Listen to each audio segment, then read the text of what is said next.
All right, so what's up, everyone? So, we're going to get into how to be able to tell when a child is being targeted, especially when there is more than one child around. So, this could be in a school setting, this could be in a church setting, it could be in a community, um, an athletic group, it could be amongst siblings. How do we know when a child is being targeted? So you're going to notice how people, I'm going to say more so the adults, and especially this person's parents, because I'm going to tell you it starts at home first. So I knew this woman, and she had two children by her first husband. Her and her husband split up. Years later, she ended up meeting a new guy. Her and this new guy ended up dating and then having a child, but they didn't want to be with each other. I mean, they tried it, but it didn't work. Okay. So the woman goes off and she finds favor. She finds a lot of favor over her daughter, her youngest daughter, we'll say. Okay. And so she's telling this story. She's just like, yeah, you know, this is my prize baby. This is the baby that I do it for. This one is special out of all of my children. That is a red flag. That is a serious red flag because, I mean, I don't know about you, but no parent, especially a mother, no parent should be comfortable with favoring one child over the other. You know, all of your children have different personalities, and some of them you're not going to get along with as well as others, maybe. You know what I mean? But it's kind of like she said it out loud in front of her children. You know what I'm saying? Most people would kind of keep something like that to themselves, or they wouldn't say it in front of the children. But she said it in front of all of the children. So, in a way, she has no problem with showing her children this hidden animosity. Then it's kind of like she's communicating with them indirectly. And then she's talking to somebody else. So it's as if she doesn't respect her children. She's talking about her children right in front of their faces. So after some time, things begin to happen in her life because her first two children are at an age to where, they're more independent. They don't really need her. They're teenagers to young adults. So it's kind of like she begins to think to herself, if she didn't have that baby, that youngest baby, she begins to think about what her life could be like. She thinks about how she could date, because there's been a couple of cases to where she had got caught, just randomly trying to throw her daughter off on family members. Okay. And the thing is that this woman doesn't even really keep in contact with her family members because she's a single parent. She's had such a busy life. So the stress of everything is weighing on her to the point to where, it's causing her mental issues, not to mention that she has a habit of drinking. Okay. So whenever we drink, and I'm just gonna say this, drinking does something to your brain over a period of time. I grew up with an alcoholic mother, so I know. I've watched her try to stop. I watched her sneak around and try to tell herself that she can stop. I've watched her suffer with this type of addiction.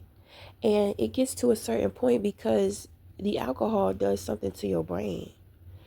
So it just gets to a certain point to where after a while, you have to have it.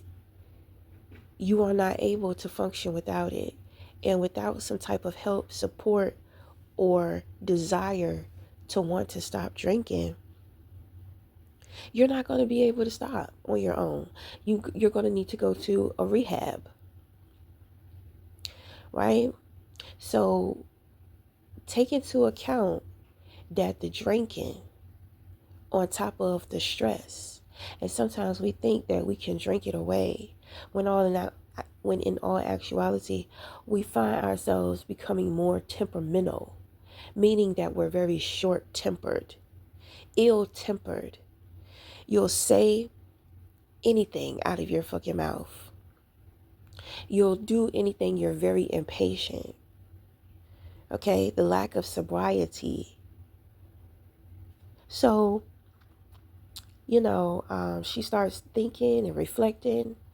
This prized child now becomes her burdened child. So now she begins to blame everything on this child. If I didn't have this child, I could have more independence within my life. I could be more free. I could do more of what I want. At the end of the day, it's always about a man. She can't date because she has this young child she has to deal with. She's getting older in age. So she feels a lot of pressure. You understand what I'm saying? Nobody wants to be alone.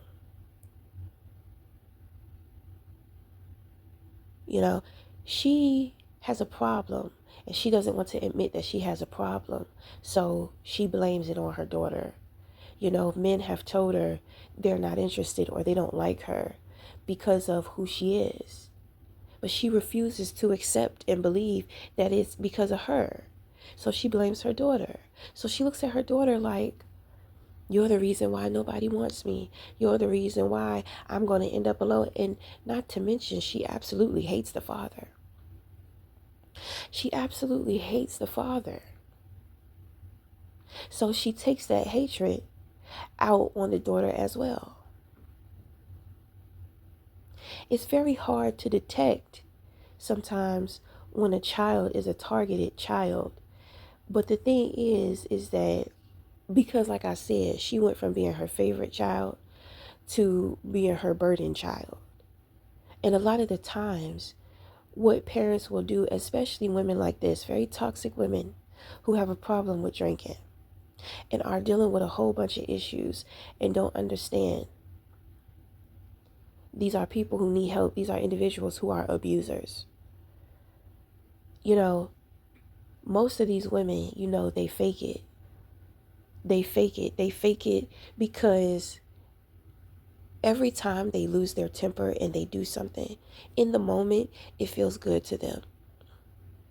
But when the moment is over and they look at their child, they feel this heavy guilt.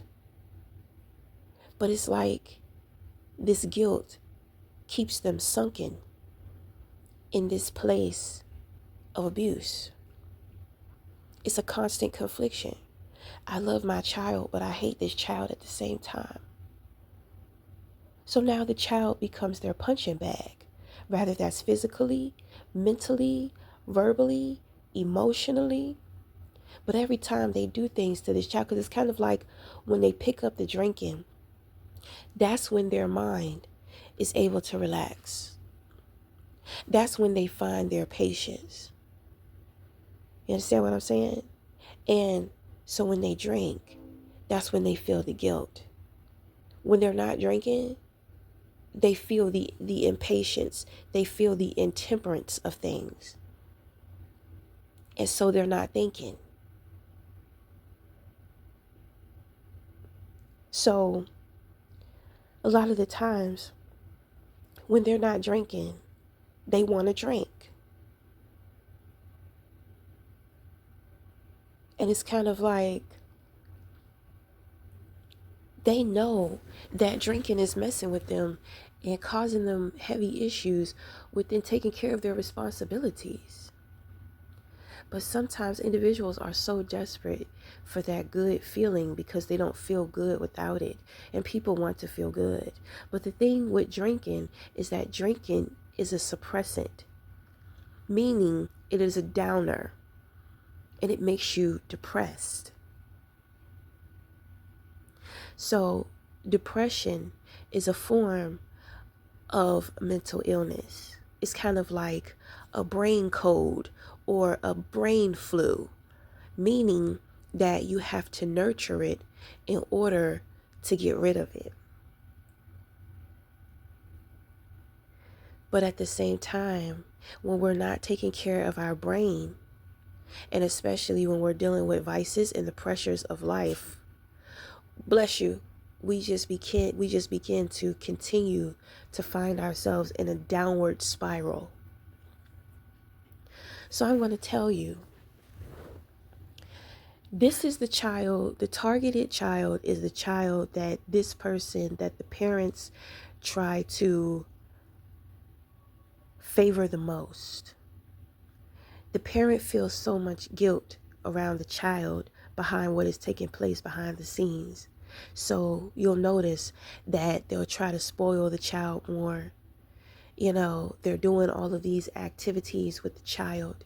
It's kind of like the hush system. You know, they'll take the children on hush trips. You know, they'll give them hush money, hush gifts. You understand what I'm saying? So it's kind of like they're compensating the children for being their punching bag and keeping them quiet. At the same time, keeping them confused and psychologically damaged.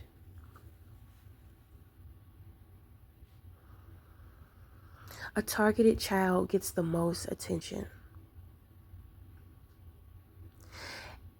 And a targeted child has as much attention as they get.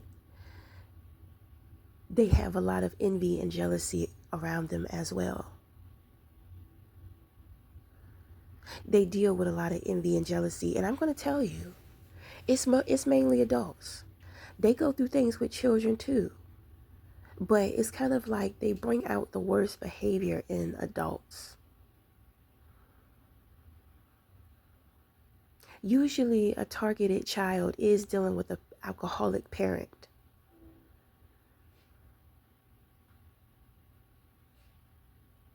This is what you call a chosen one.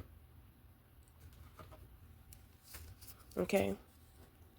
Because the thing is that people can see things in children. You know, adults, they have had experiences from the time that they were a child to the time that they get older. You know, our experiences are molding us, the way in which that we think. We've been around the block a couple of times. We've seen what is and what looks like and what is familiar and what seems to be. Adults have a higher perspective than children. Children with no experience. So the adults can see the anointing over children. And in some cases, it aggravates them. It aggravates their demons so much. Then on top of that, the parent is dealing with shit within themselves. And it just becomes so overwhelming to deal with it all, especially when you have desires of your own that you have to sacrifice because of your children. So most people try to replace those desires with a vice. People feel like their dreams are over because of their children. They make the decision to be there for their children, but in order to deal with the disappointment of letting their dreams go, they pick up a vice.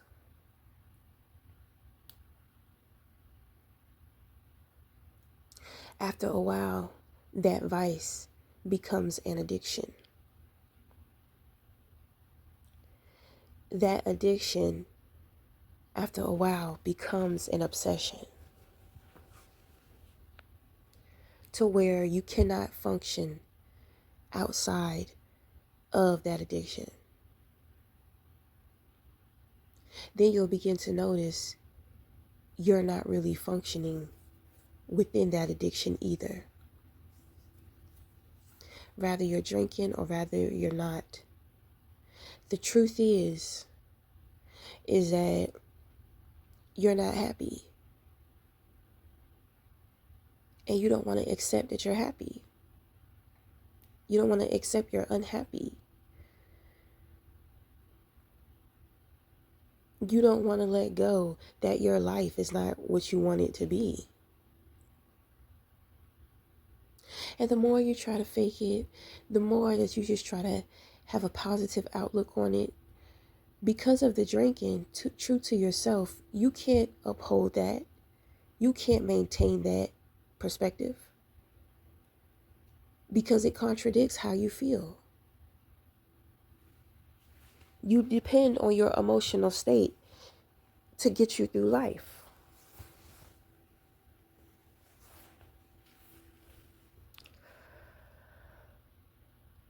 So when it comes to a child being targeted,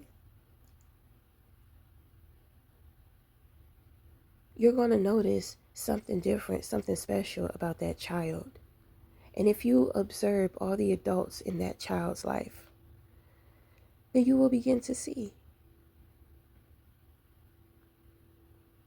But it first starts with the parents, because the parents are teaching people how to respect their children.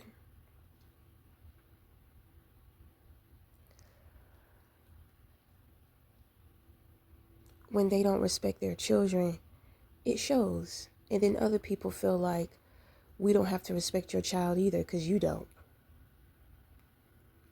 Most people don't know how to respect children because they see children as inferior to them because they are children.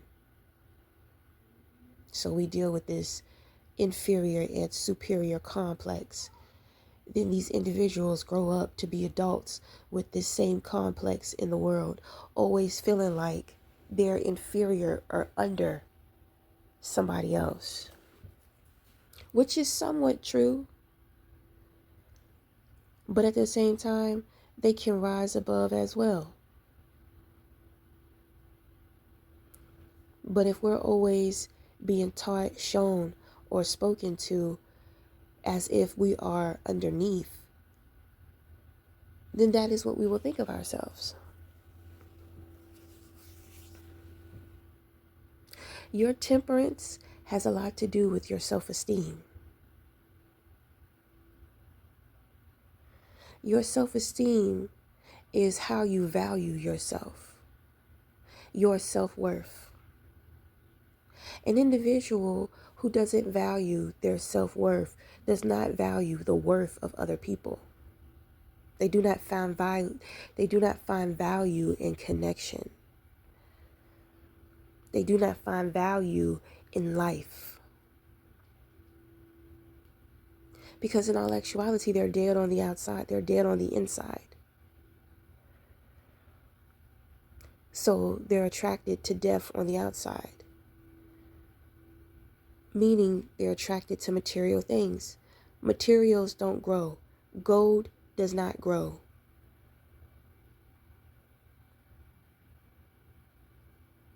When we choose not to value our self-esteem or work on our self-esteem or find ways to add value to ourselves, meaning we are growing ourselves, then we become stuck. We're like statues. We're just zombies just walking around. You have children, but you don't really care about your children. And then you think about your childhood and how you felt like you weren't cared for it either. So in a way, you feel like this is the way it's supposed to be. Some people are still resentful from their childhood. They feel like, well, certain shit happened to me, so if it happens to you, oh well.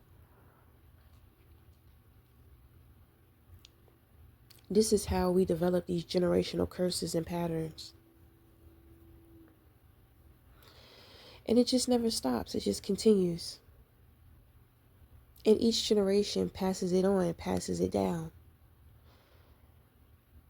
In a way, it's a form of insanity. But you can break that chain. You can break that pattern by doing something new.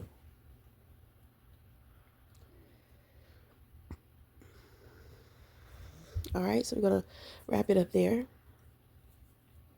So until the next time, we'll talk again. Thank you.